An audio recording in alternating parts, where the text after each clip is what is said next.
4 p.m.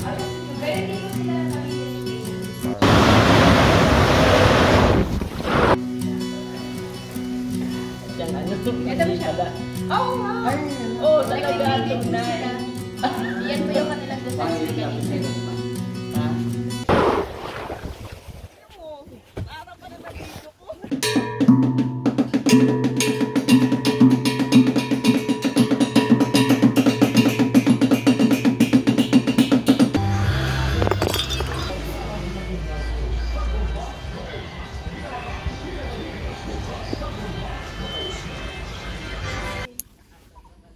Ayun yung giant slide.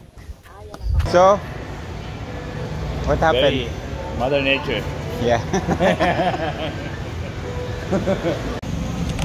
Lucky guy.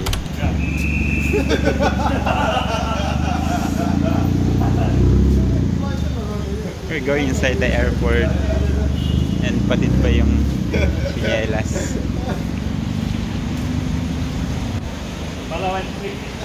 So E0214.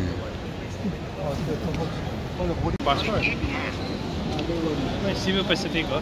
No, just you enter reference. What's the booking number? Yeah, ZK. It will come out there. Yeah.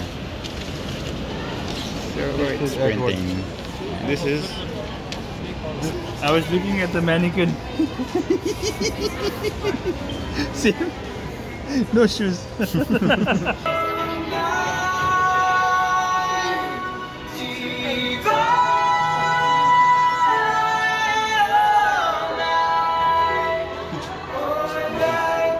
We are boarding.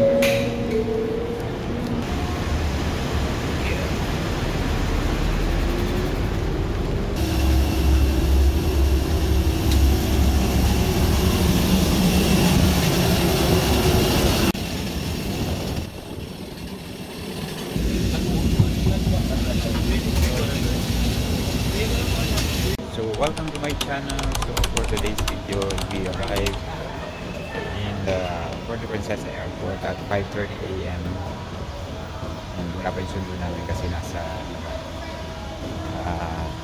7:30 pa man mundo sa underground river. At dahil nga wala pa yung service namin, so nag-stay muna kami dito sa loob ng airport hanggang 6 AM. And then nung dumating yung driver, doon lang kami lumabas. Dito na kami nag-rest kasi walang komportableng mauupuan doon sa labas kung doon kami mag-stay. So dito may upuan and air condition pa, so nakaidlip kahit papaano. So para doon sa mga iba na pupunta ng El Nido agad, pagtawid mo lang dito sa may harapan ng airport, nandoon na yung mga van na naghihintay ng mga pasahero. Yan yung kita dito sa video, yung banda doon sa may dulo. Andun, mga naghihintay yon ng mga pasahero. Siguro mga pamasahe, mga nasa 600, 700 pesos per head. Yung papunta ng El Nido, Palawan, at mga nasa 5 to 6 hours naman yung biyahe. So, welcome back to my channel guys. Nandito na naman ako ngayon sa may Puerto Princesa. Yan, meron akong mga friends na sasamahan, mga Nepali friends. So dahil nga walang dagat sa Nepal, yes, walang dagat sa Nepal, so gusto nilang makapunta ng mga dagat dito sa atin sa Pilipinas. So ang naisip kong pagdalhan sa kanila is Palawan. Umpisa namin sa Puerto Princesa, then El Nido, and then Coron, Palawan, para masulit yung experience nila sa mga magagandang beaches dito sa atin sa Pilipinas. So siguro mga 8 days na galaan ito. So nandito ako ngayon sa may Puerto Princesa, dito sa may Macdo. Yan, naghihintay ako ng sundo para dun sa may city tour. So pagkasundo nga sa amin dun sa airport, dito kami dinala sa may malapit na or pinakamalapit na McDo para makapag-almusal, dahil mga nasa around 8 o'clock pa yung umpisa ng pick up para dun sa mga magtutour, city tour at saka yung underground river. So dahil kakapunta ko lang dito last year and nakapag underground river na ako, kaya ang kinuha kong package ay city tour. So ito ang first stop ng city tour sa may Giant Slide, Rancho Mitra, Palawan. Yan, picture taking muna bago magpunta doon sa may ride, syempre para sa remembrance. Yan, so ito yung Giant Slides. Yan, ang entrance fee dito is 200 pesos. Mama, sigurado yung video nyo ha. Importante po na nakaligsak kayo ma'am ha.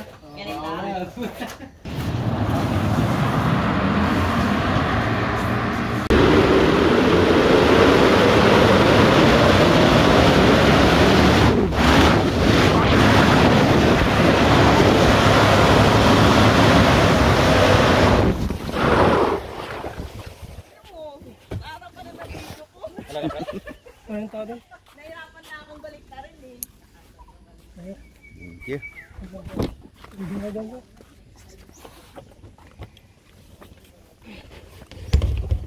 So, ayun yung Giant Slide. Yan, meron so bukod dito sa may Giant Slide, meron din sila ditong skywalk at saka zip line. So hindi ko na trinay yung mga yon. Okay na ako dito sa may Giant Slide.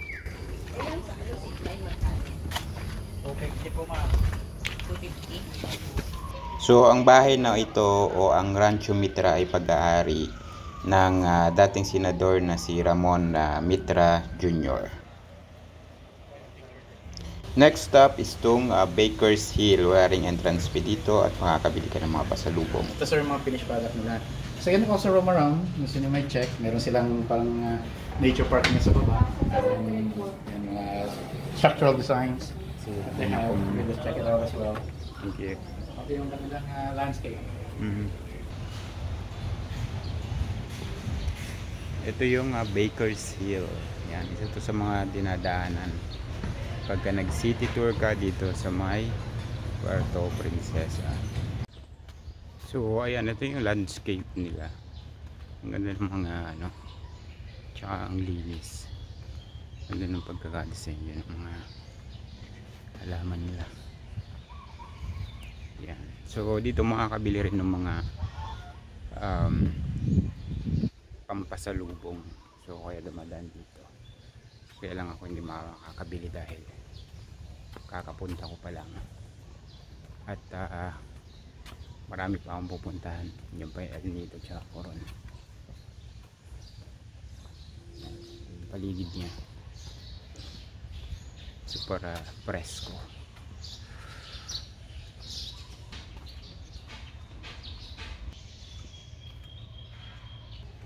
So ayan, meron dito mga ilan-ilang peacocks and magandang landscape. So maganda talaga, masarap magpa-picture dito and ramdam mo yung kapreskuhan ng paligid dahil nga sa dami ng halaman dito.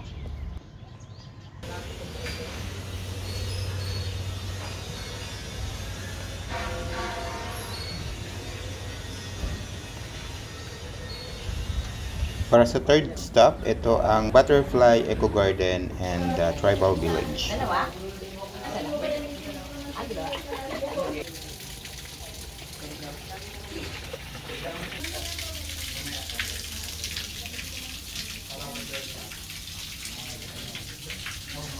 Higher elevation at least 2,000 feet above sea level. The batik po, that's the main ingredients of making our fiberglass, varnish, nail polish, and paints. Bakit?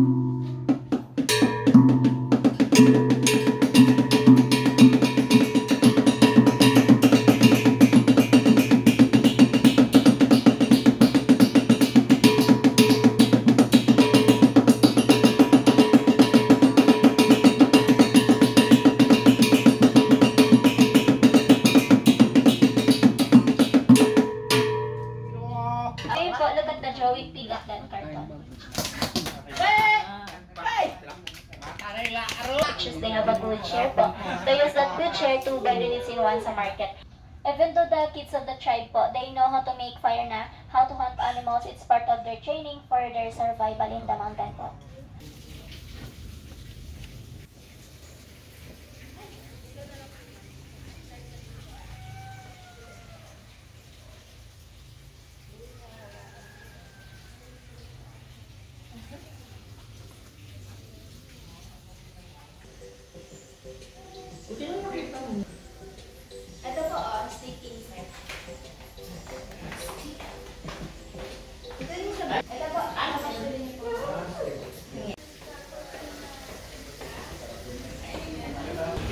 Ito yung mga pictures. Sir, yan ang Papilua. And yung tinatawag na civil coffee. Mostly, yes sir. Yung product na yan ang Palawan sir. Yan ang nagagaling. Yan mismo. And we have wild honey here. Pero ano to? 1.5? Yes, 1.5 po siya, yung price niya. Laguna kasi meron din, pero I think it's very expensive a little bit sa Laguna. Nasa 2 something, 2,000 plus. 2,000 plus.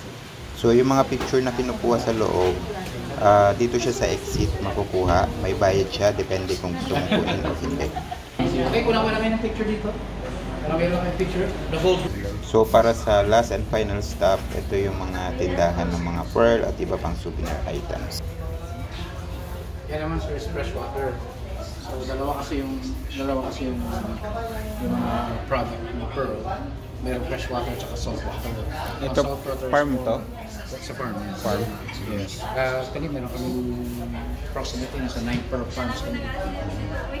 We've seen that the quality of the water here is suitable para magkaroon ng pearl farm talaga.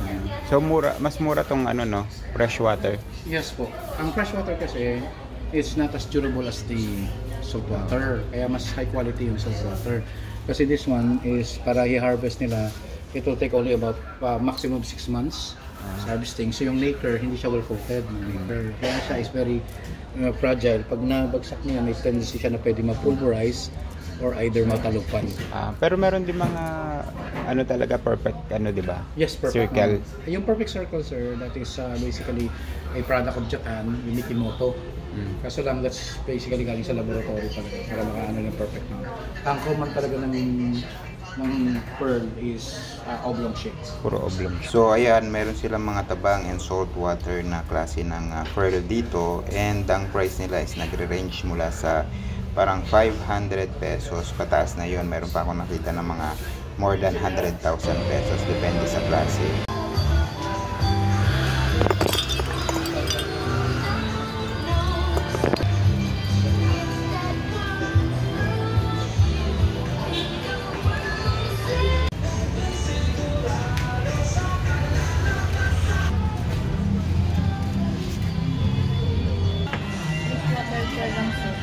Fresh water lang.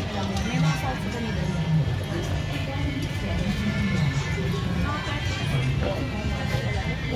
Fresh water per lang. Bilog. Magkano naman yung ganito? Ano yun po sir? 2,000. Mga ganito. May mga salt sila. Ito mga fresh water to. Sa labas po. Ito yung mga salt.